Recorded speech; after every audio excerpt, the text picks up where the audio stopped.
but I want to give a very fair warning that I am a mood reader. And so when I build a TBR, it is just a very loose guideline. Hi, my name is Allie. Welcome to my channel where we chat about all things bookish. Today I'm going to be talking about everything that I read in January and setting up my February TBR. To get us started, I wanted to read off everything that I had listed in my January TBR, but I want to give a very fair warning that I am a mood reader. And so when I build a TBR, it is just a very loose guideline of trying to figure out some things that I might want to read. And usually I end up reading some of them, but I don't end up reading nearly enough off of like a monthly TBR. So on my January TBR, I had Fallible Justice by Laura Loxo, Time Travelers, an Anthology, At the End of the River Styx by Michelle Kulwicki, The Principle of Moments by Esmie Jikiemi-Pearson, Inferno's Air by Tiffany Wang, Out on a Limb by Hannah Bonham Young, Braiding Sweetgrass by Robin Wall Kimmerer, Liar's Kingdom by Christine Kalila, and The Wishless Whims by Hafsa Faisal. Out of these 9 books, I'm actually really gonna say 8 books because I didn't end up getting the arc for The Wishless Ones by Hafsa Faisal. That's why it was on my list. I was just waiting to see like if they were gonna let me do it. So I guess out of the 8 on my TBR, I DNF'd one of them and I finished 2 of them, which is big mood reader energy. Like I said, I'm not good at finishing TBRs. I'm not good at sticking to TBRs. Things happen, life happens. It's just is what it is. So let's talk about what I did read in January. So I started off the year strong by reading my e-arc of At the End of the River Styx by Michelle Kulwicki. This is a YA fantasy book that's set in modern day Portland, and it is a Killian. It is a beautiful representation of mental illness and grief and depression and love and trauma. It was just so wonderful. It is about 2 boys, one who has to guide souls to the ferryman, and the other is a boy that lives in Portland that has experienced a lot of trauma and grief. And they eventually start to cross paths, and it is just such a wonderful, beautiful, queer story. I absolutely sobbed. It was so bittersweet, and I think, let's see, I rated it 4.5 stars. Next up was My Kind of Trouble by L.A. Schwartz. I actually did have an e-arc of this book, and then I went to the library one day and I saw it on the shelves because it released in October. That's how long I had the e-arc, so I'm really, really sorry to the author and to the publisher for not reading this book in a very fast fashion, but I did really enjoy it. This is a contemporary romance, which I am trying to dive into more this year. The author kind of explains it as like a gender bent the music band, which I think is really fun. So we have our favorite, fantastic, sassy, confident, lovely con woman, Harmony, and she has a con this time that's very personal to her. Harmony needs the help of the anxious and autistic librarian Preston, and as they kind of get roped in together, they start to fall for each other, and it's just such a cute little fun romance. The lying bit of the part where she is a con woman, that kind of made me anxious. I'm not the biggest fan of that, but I am a big fan of the author herself. I rated this one 4 stars. Next up, I read Why on Earth, which is an alien invasion anthology, and this is actually my first physical arc I've ever gotten from a publisher, so that was super, super exciting. This was published by Page Street YA, and it actually came out on February 4th. They are like one of my longtime favorite publishers. I love a good YA book, and they typically publish some really great queer stories. They published At the End of the River Styx.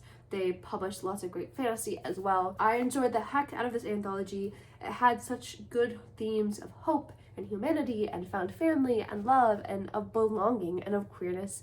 And it was just such a diverse and wonderful interconnected anthology as well. All of these were connected in the theme of these aliens crash landing on Earth and getting scattered, and then everyone trying to find their way kind of back to the ship. I rated this one 4.75 stars. There's only one thing that bothered me, and that's that I wanted one more story at the very end to kind of tie this interconnected series of short stories up in a very nice, lovely bow, but I really enjoyed the heck out of this one. Then I also got a library copy on my Kindle of Get a Life, Chloe Brown by Talia Hibbert. Like I said, I'm trying to get into more contemporary romances.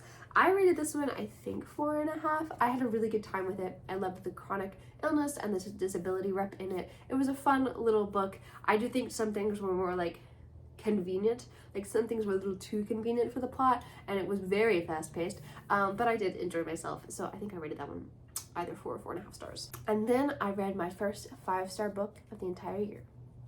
The Principle of Moments by Esmie Jikiemi-Pearson. This was such an amazing sci-fi book. It reminded me of Star Wars and the cosmicness of it all, and the trips across different planets on the universe, the spaceship fights, the kind of adventures they got up to. And then it also reminded me of Doctor Who in those adventures and in like saving the world and time travel. So that's like the best way I can describe this, is like a mix of Star Wars and Doctor Who. The world building was fantastic. The characters were great.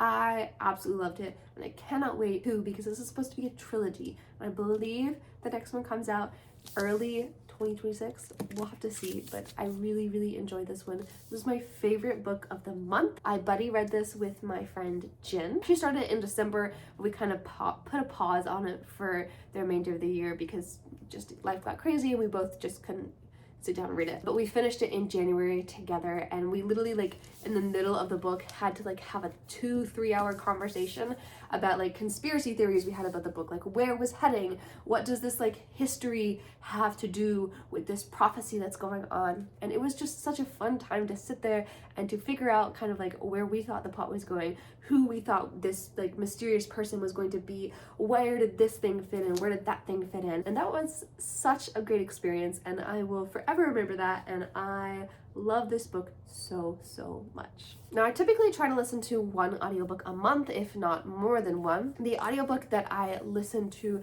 I actually do not recommend listening to or reading, and I'll get to why in a second. So I ended up listening to Uncomfortable Conversations with a Black Man by Emmanuel Acho, and this book, when I was like listening to it, and even after I was done listening to it, I mean, it was fine. It was a very baby's first step into anti-racism. I really felt like the audience that this author was going for was like, if you're a white person who's never thought about racism in the United States, you should probably listen to this book. That's like the kind of vibe I was getting. And then I posted on Blue Sky that I had read the book, and one of my friends on Blue Sky was like, hey, like, I just want to let you know you should look up Emmanuel Acho and Noah Tisby, or Tishby, I honestly don't remember. And so I did. And it turns out that Emmanuel Acho has written another book, co-written another book with this woman, and it's called Uncomfortable Conversations with a Jew. And this is a very well-known Zionist. And that was really disappointing. So I'm not recommending this book. I'm not recommending you to read it because the author is a Zionist. And that's just unfortunate. And it's kind of wacky to me how you can sit there in your book and talk about like the racism that you as a black man face, and how like white people perpetuate that system, but you can't see how on the other side of the ocean Palestinians are facing oppression from the Israeli government and from Israelis. Like, this book came out in 2024. This book came out during the ongoing genocide that's been decades long, but now is like blasted into our faces. You came out with this book in a year where we're watching journalists being killed in hospitals, and churches being attacked, and people dying for no reason other than the fact that they were Palestinian. It just doesn't make sense. The cognitive dissonance just is baffling. And so I do not recommend Uncomfortable Conversations with a Black Man. To end the month, I read A Master of Djinn by P. Djeli Clark, and this was a really awesomely well-written fantasy book. This is kind of like set in like a steampunk, non-colonized Egypt, and it's got like a fantasy mystery going on there, trying to figure out who this like mysterious figure is. It has a sapphic relationship in it between the main character and someone else, and I just really enjoy P. Djeli Clark's world building, especially in this one. I do think sometimes the action scenes can get a little muddled in my aphantasic mind. Like, I just can't imagine them, so sometimes I didn't really feel like settled into a scene. However, the world building, the characters, the plot was super good. So I rated this one 4.5 stars, and I finished this one like 3 minutes before midnight on January 31st. So this was my last book of the month. Overall, in January, I read 7 books. I'll put up my Storygraph tags here. I usually try to tag a book if it's from the library, if it's an ARC, if it has written by a BIPOC author, if it is queer, if it has disability representation, and I had a lot of that this month. In terms of my 25 for 25 TBR, I didn't read the two that I had picked out of my jar for the month of January. I had picked out Fallible Justice by Laura Loxo and The Time Travelers, which is an anthology of Palestinian speculative fiction. Fallible Justice, I had my library buy it, but they brought the version that I could only read on my phone. Like, I could read it in Libby, but I couldn't send the Libby book to my Kindle. I just can't do that. I can't read on my phone. It's just not good for my eyes and for my brain. Like, I just cannot read on the screen. But the author, Laura Loxo, on Kindle, on January 31st, came out with like the first 3 kind of like in an omnibus. And so that is what I pre-ordered. And so I do have a copy of Fallible Justice and then the rest of them now. Same thing for Time Travelers and Anthology. I asked my library to buy it. They said unfortunately they could not. And so I'm gonna probably buy myself a copy of that later this year to kind of fix the problem of the fact that the 2 books on my 25 for 25 TBR I couldn't read this month. That is why I ended up picking A Master of Djinn, because that is one of the books that is on my 25 for 25 TBR. So I did read one of them.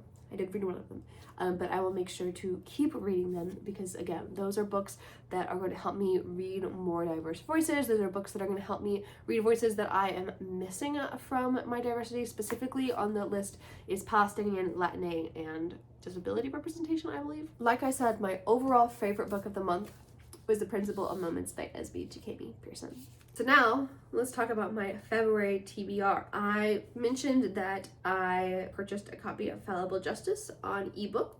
So I have that. I want to carry that over and I want to start that soon for my February TBR. And then I also got some books from the library recently. I got Brewed with Love by Djeli Page.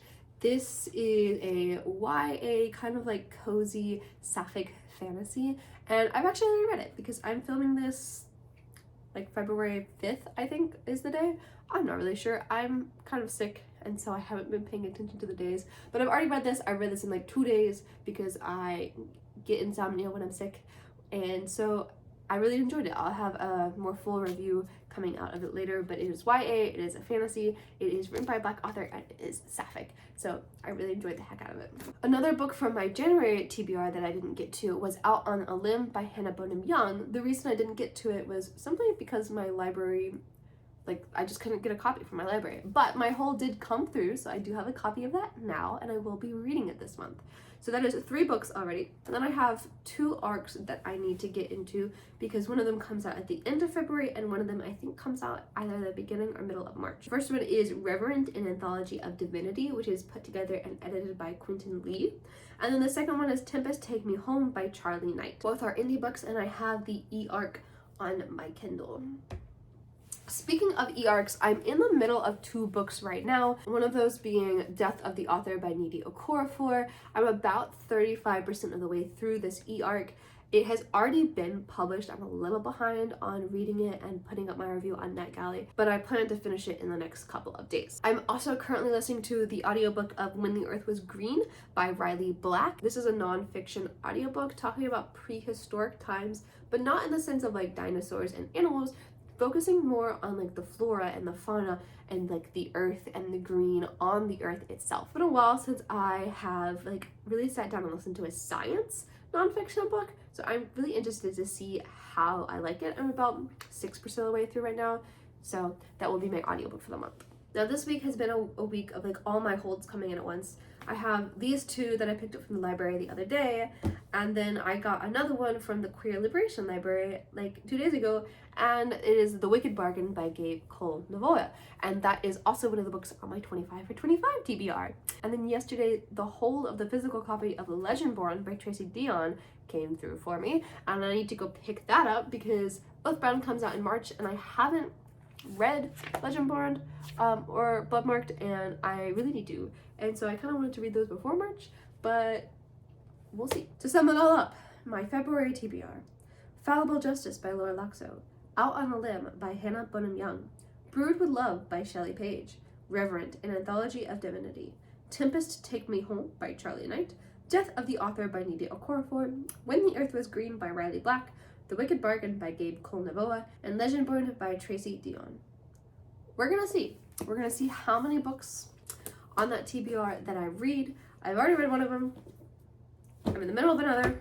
So that's kind of it for my January reads and my February TBR. I'd love to know if you've read any of these books, if you have any of these books on your TBR yourself.